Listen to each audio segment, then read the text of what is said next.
दोस्तों मारी कुचुनी मौज चैनल में आपનું સ્વાગત છે। આજના વિડિયોમાં આપણે વાત કરવા જઈ રહ્યા છીએ કે કોનો શ્રીમંત છે કે જેથી કાજલ બેનીબાને દિવ્યાંશ ભાણાભાઈ આવવાના છે। બંને ભાઈઓ બેનીબાને લેવા માટે ગયા છે।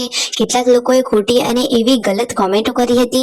એ કોમેન્ટો શું હતી તેના સંજયભાઈએ શું જવાબ આપ્યા અને દોસ્તો આજે એવી તો કઈ જગ્યાએ નાસ્તો કરવા માટે ગયા કે બિલ આટલું જોરદાર બની ગયું।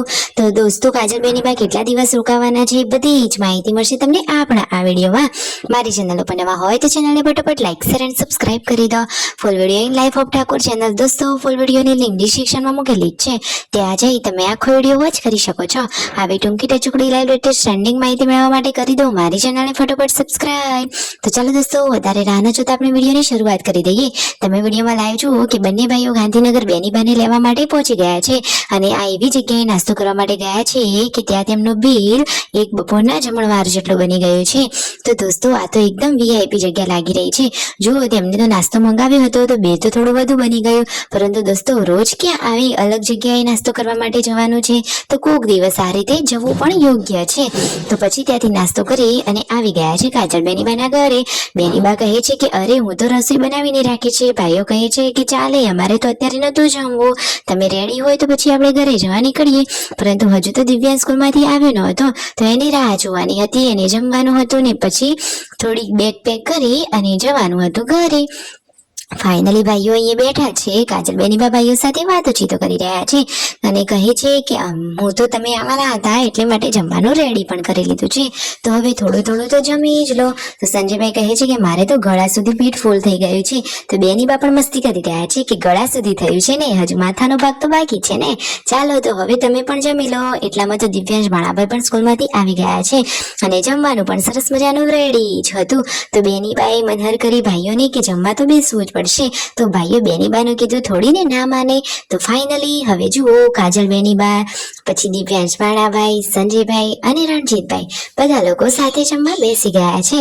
બેનીબાની સાથે જમવા બેઠા એટલે એમને પણ સારું લાગ્યું।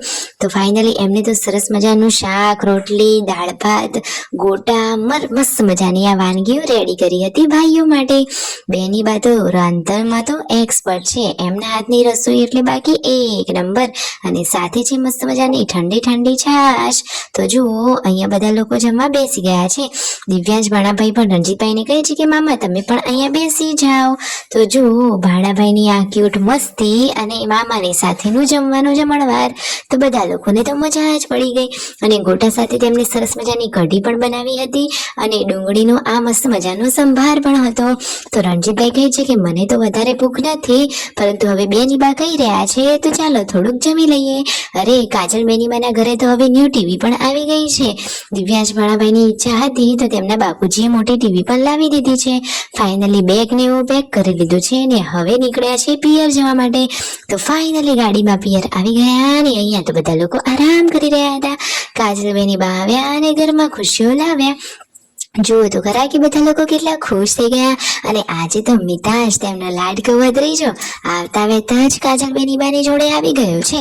ગઈ વખતે તો એમની જોડે આવતો જ નહોતો, પરંતુ આ વખતે જો જુઓ આવી ગયો છે। વાવ ક્યુટ કાનોડો છે। અને આજે તો તેઓ ગાંધીનગરથી લાવ્યા હતા આ રાજસ્થાની ઘેવર। દોસ્તો તમે ક્યારે આ રાજસ્થાનની આ મીઠાઈ ઘેવર ખાધેલી છે? અને દોસ્તો હવે કાજલ બેનીબા આવી ગયા છે તો છોટુ બેબીનું નામકરણ પણ કરી જ દેવાનું હશે। તો ફાઇનલી હવે પૂનમ ભાભી કહે છે કે હવે છોટુ બેબીનું નામકરણ કરી દો કે જેથી આ રણજીતભાઈ એટલે કે તેના ભાભા એને કાળું તો ના કહે। આ રીતે તો મસ્તી કરી રહ્યા હતા। તો કદાચ હવે ફાઇનલી નામ થોડાક દિવસોમાં ફટોફટ કરી દેવામાં આવશે, કારણ કે કાજલ બેનીબા આવ્યા છે તો નામકરણ તો ફોઈબા જ કરવાના છે। તો ફોઈબાના ખોળામાં કાનુડો મસ્ત મસ્તી કરી રહ્યો છે।